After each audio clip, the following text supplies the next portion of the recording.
सजाए कल्ब की हर एक लम्हे में। और मुझे शेर याद आ रहा था, कुरान करीम की तिलावत फरमा रहे थे और मेरे जहन के हाशिए में गर्दिश कर रहा था कि बलागत झूमती है इनके अंदाज़े तकल्लुम पर, बलागत झूमती है इनके अंदाज़े तकल्लुम पर, लबे एजाज पर इनकी फसाहत नाज करती है।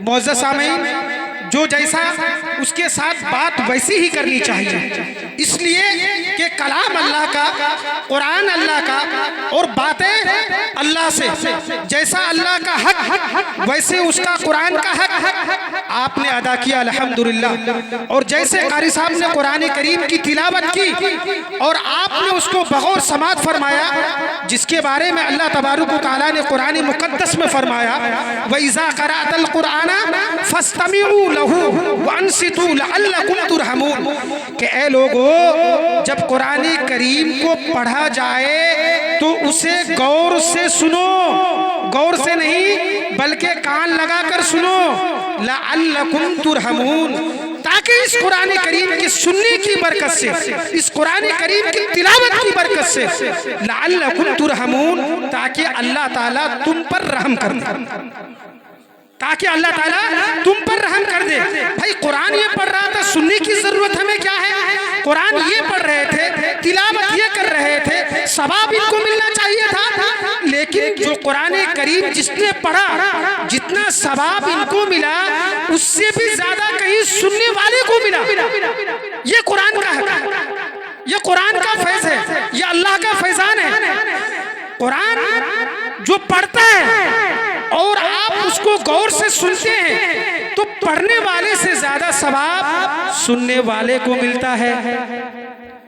और यहाँ जहाँ जलसा है, यहाँ जार प्रोग्राम भाग दखा लेनी है, वो पहुंचे को लारू बना, को बुनिया बना और बेटी छोला तो इधर उधर से। हालांकि आपने जिस मकसद से इस महफिल को सजाया है, आप जिस बरकत के लिए इस महफिल को सजाया है, भाई आप उसमें शामिल हो जाइए।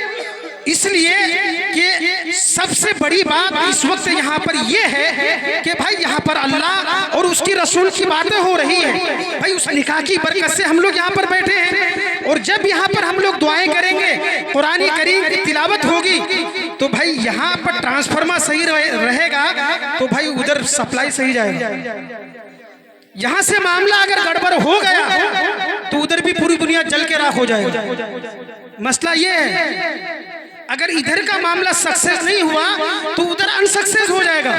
तो इसलिए पहले अल्लाह का कलाम, पहले अल्लाह का कुरान, पहले अल्लाह और उसके रसूल का कलाम, बाद में फिर दुनिया का सारा काम। शायर कहता है कि कभी मैं यासीन पढ़ता हूँ, कभी रहमान पढ़ता हूँ, कभी मैं यासीन पढ़ता हूँ, कभी रहमान पढ़ता हूँ। अरे उतारा है जिसे रब ने वही फरमान पढ़ता हूँ, उतारा है जिसे रब ने वही फरमान पढ़ता हूँ। रिसाले और भी हुए नाजिल, पढ़ो तो शौक से, लेकिन रिसाले और भी हुए नाजिल, पढ़ो तो शौक से, लेकिन अरे खुदा का फजल है मैं कुरान पढ़ता हूँ। आइए हजरत, मैं चाहता ये हूँ कि आपने कुरान करीम की तिलावत को समात फरमाया। अगर अल्लाह के बाद, खुदा के बाद, खुदा के कलाम के बाद, खुदा के कुरान के बाद अगर किसी का मर्तबा है, किसी का रुतबा है, तो वो शहनशाह कौनैन, शफीउल मुज़नबीन, जिगर गोशे आमना, यतीम अब्दुल्ला, जनाबे मुहम्मदुर रसूलुल्लाह सल्लल्लाहु ताला अलैहि वसल्लम का है। या साहिबल जमाली व या सय्यदिल बशर मिन वजहिकल मुनीरी लक़द नुव्विरल कमर ला युमकिनुस सनाउ कमा कान हक़्क़ुहु बादस खुदा बुजुर्ग। तो ये किस्सा मुख्तसर। आइए, मैं चाहता ये हूँ कि अब मैं नाते नबी गुनगुनाने के लिए शायर इस्लाम मद्दाह रसूल बुलबुले बाग़े मदीना जनाब हाफिज व कारी मोहम्मद बाबर हिंदुस्तानी से मैं गुजारिश करूँगा कि वह आए और नाते नबी से हम सभी सामईन के क़ुलूब को मनव्वर और मुजल्ला फरमाए इस शेर के साथ कि आँखों में मेरे नूर का पैकर तुम ही तो हो, आँखों में मेरे नूर का पैकर तुम ही तो हो। अरे सांसों में तुम हो, दिल के भी अंदर तुम ही तो हो, सांसों में तुम हो, दिल के भी अंदर तुम ही तो हो। मेरे मौला इतरा रहा हूँ अपने मुकद्दर पे, इसलिए मेरे हुजूर मेरे मुकद्दर तुम ही तो हो। बिला किसी ताखिर व तमीद के हाफिज व कारी जनाब बाबर हिंदुस्तानी वाए और नाते नबी से हम सभी सामईन के क़ुलूब को मुनव्वर और मुजल्ला फरमाए।